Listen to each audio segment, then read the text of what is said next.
Okay, my question has to do with Christ. At the end of his teaching, he was in the Garden of Gethsemane. Gethsemane.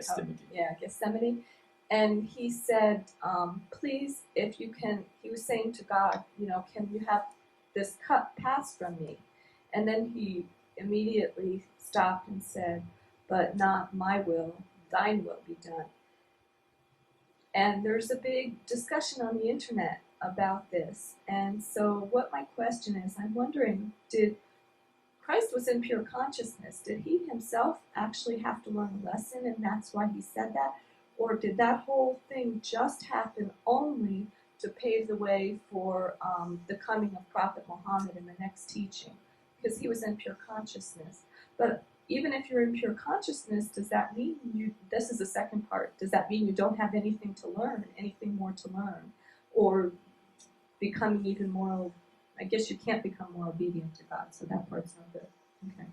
Okay. Well, if we just go back to what we just talked about, probably that answers the question very well by itself. Because what we said, the Spirit of God came to earth in the beginning and went through the darkness and learned the eternal divine path and reached back to God. While he was going through that stages, what did he become? He has to learn his lesson.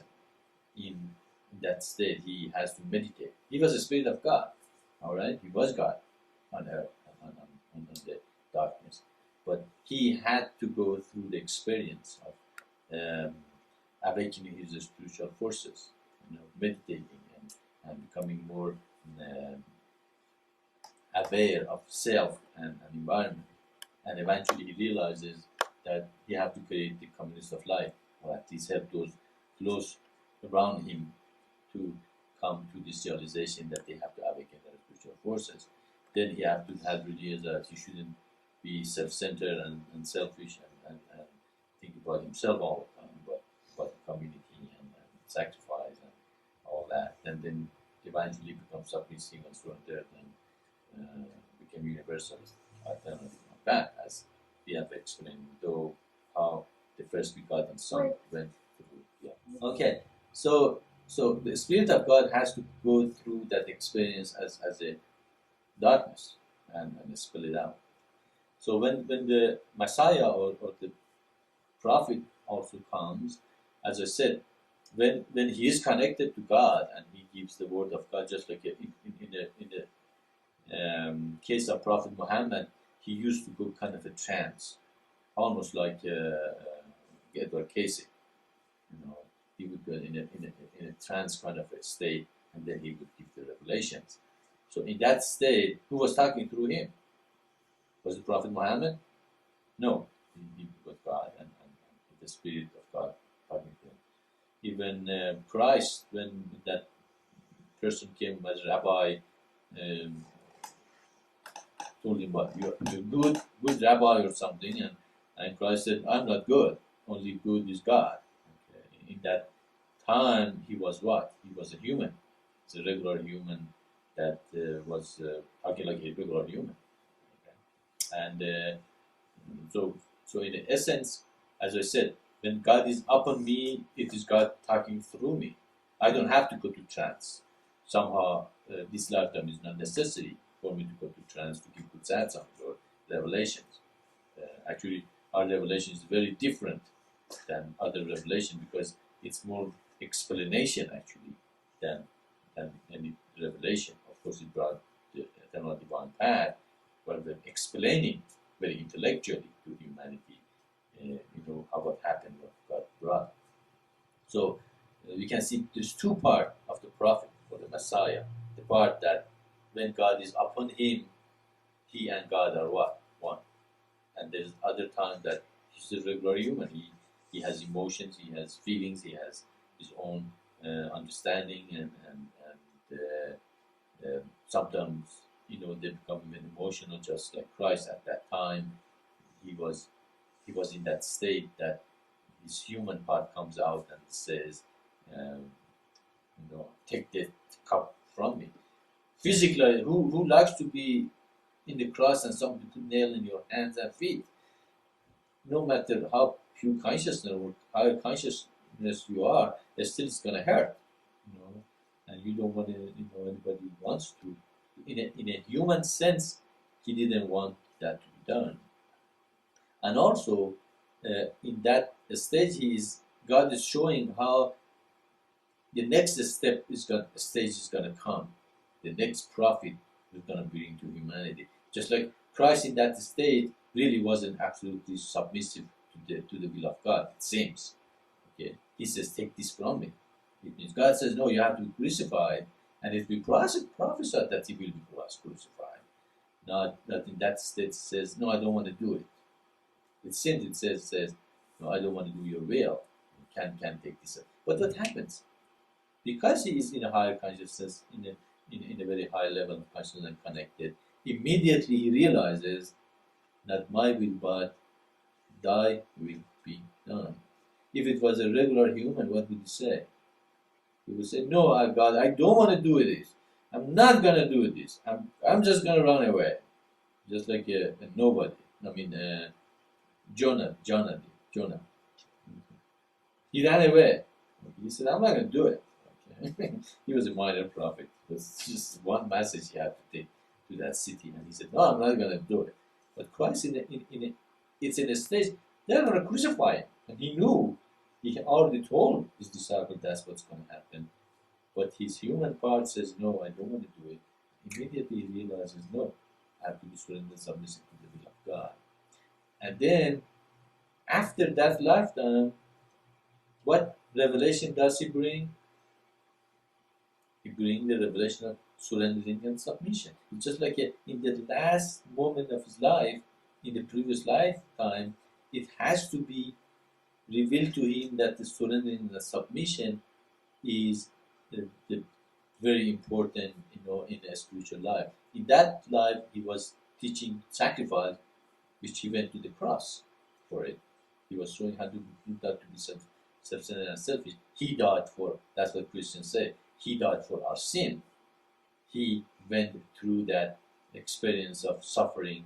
But he didn't go through that experience of suffering only in love of the Christ. When did he go through that experience? He went before even the creation was created. He went through that experience of suffering and going to the darkness and realizing eternal divine path.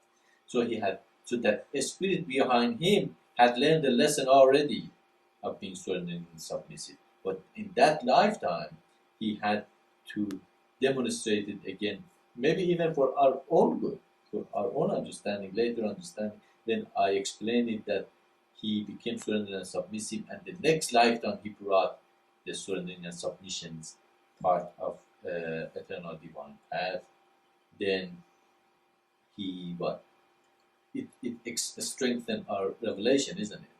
It shows that God was teaching that is what the next revelation is going to be, surrender and submission in the true Prophet Muhammad, which the same Spirit and Christ and all that came to humanity. So we can say there is two parts in a prophet. Then he's connected. He is one with God. He is the Spirit of God, and God comes through him. And there is a human part that's human. It's like me and you has emotion and understanding, needs, wants, but of course maybe he is not as human as most humans are. His desire to serve God is probably greater than a lot of other people, and his life is more dedicated to God than regular people, and probably he is purer than many other people and humanity. But it's not that he's absolutely always connected to God. That's one misconception a lot of people have, that the prophet or Messiah is connected to God all the time, and that's not true, because we can see even Christ demonstrate that many times in the Bible, that he gets emotional. He gets sometimes said, what did you say told me this morning? He says, Oh, I can't remember. yeah, then sometimes he says, just like then, take this cup away from me. Generation of Logos. Right? Generation, that one. generation of vipers, I thought maybe. No, many times he personally really didn't want to do this, go through those. When he said he wanted to go up to be quiet, that he was troubled, that his soul was troubled, that his spirit was troubled. Just the Spirit said his soul was troubled. So, He asked his disciples to stay with him and pray with him because his soul is it's just like a regular human. That when his soul is troubled, he's emotionally exhausted person. And, so we can see even he's very well demonstrated that that Christ or Messiah is a human. Okay? But he presents the Spirit of God on earth because God is a spirit and he needs to represent it with the physical body. Otherwise, not many people can hear it. But when he comes, he says the truth. When he gives the revelation, when he throw the money changer out of the temple, that the Spirit of God is doing it. That probably those money changers been in that temple for hundreds of thousands of years. Nobody threw them out of the temple. And suddenly he comes and he threw them out of the temple. Maybe a lot of people complain that why these money changers are in the temple, but nobody dare to do that. But the Spirit comes through him or over him that makes him bold and go and throw them out and yell at them and tell them that generation of vipers and stand in front of the priest and call them, you're no good. And the priests were the most powerful beings in that society. Just like, going to one of those dictators in one of those third world country and tell him, you're stupid. Your work is no good. You are a dictator. What do they do to you? They put you, under arrest and probably kill you. So, but he didn't care because the Spirit of God was with him. That was who was doing it. But in another time, he is desperate and lament about, his spirit is in this trouble and all that. So you can see two sides of the same being when one is bold, incredibly powerful, and says beautiful things that it goes to your heart. Another time he is troubled. So if we believe that being in pure consciousness means never being in trouble, then why Christ was in trouble? Why his spirit was troubled? Okay. So again, this teaching makes sense that yes, when the Spirit of God is on the prophet or the Messiah, yes, he is one with him. But when he's not, he's a human. He might be a little more godly than regular humans, but still he is human. He has all the human emotion and feeling. So that's why even we have to be compassionate even toward the prophets and toward the Messiah and toward the teachers, and pray for them too. They have a strength. They have the ability to discern and recognize and realize the truth and bring this to us in a greater degree. So we shouldn't completely become attached to them. Again, that's good actually, because again, you shouldn't be attached to the prophet, but God. You realize you are dealing with another human that happens to have the Spirit of God as a channel to bring you this word. And this word is the relationship between you and God. And that is how you go to God through me, through my words, and recognizing them and going to God. Not being attached with Maitreya and say, oh, Maitreya is always in pure consciousness. So he's always, so I don't have to do anything. He's going to do everything for me. No, I am the Beishoer. You are the guy who's going to walk it. Okay. So don't put that trip on me.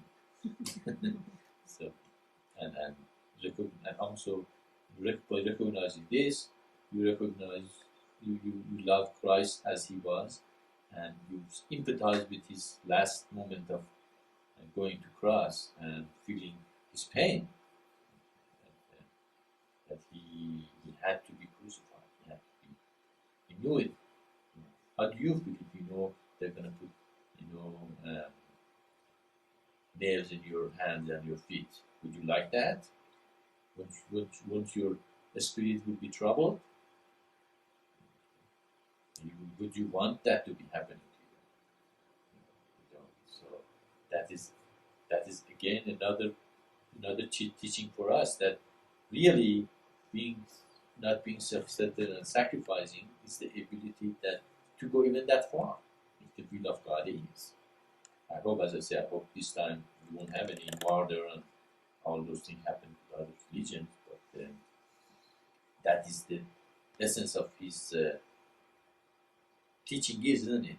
That you reach a point that if God wills us to go through that experience, we will. But of course, hopefully we won't, because he has prepared the way this time pretty good. Even freedom of religion in this country is one of his doing.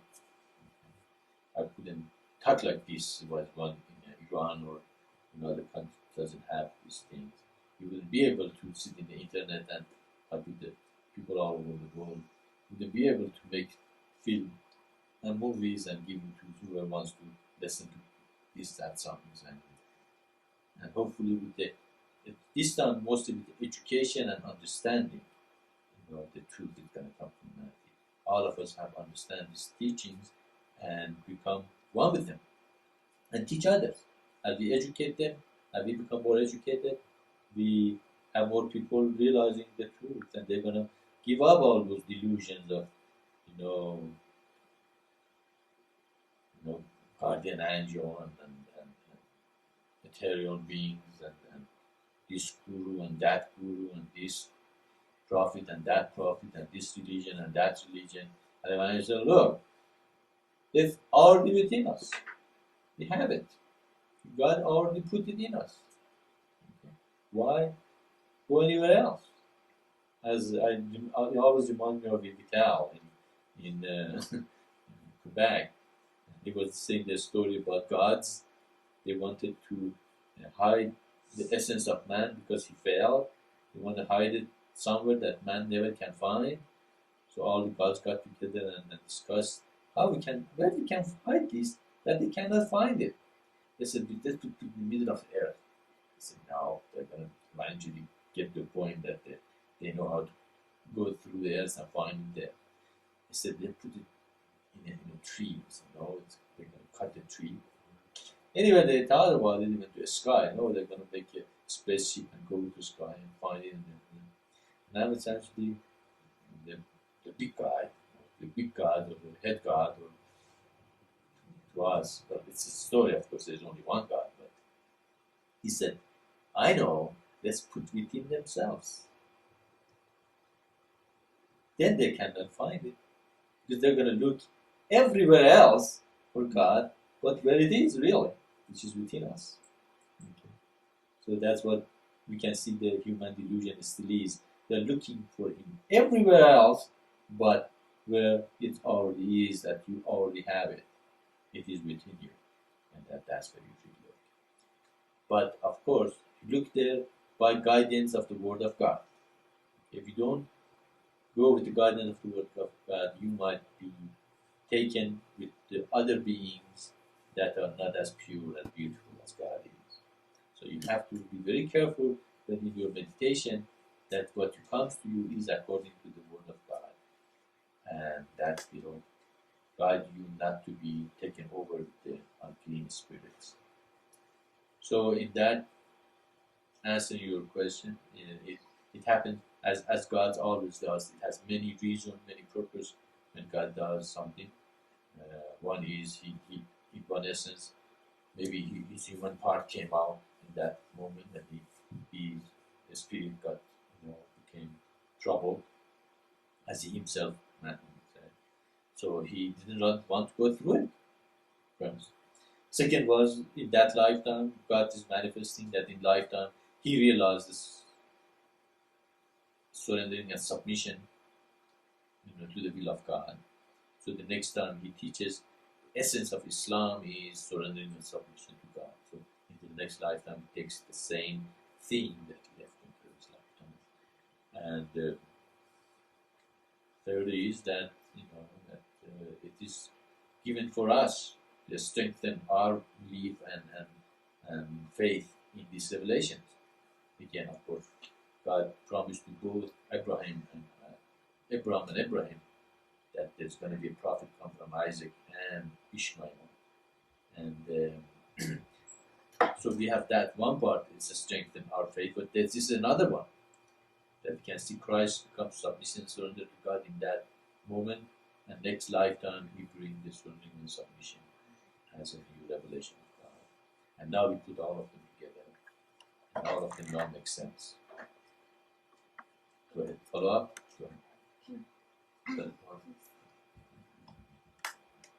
But even when the prophets do something where it's like it's their human nature, their human part, they never go into their lower nature. Is that correct?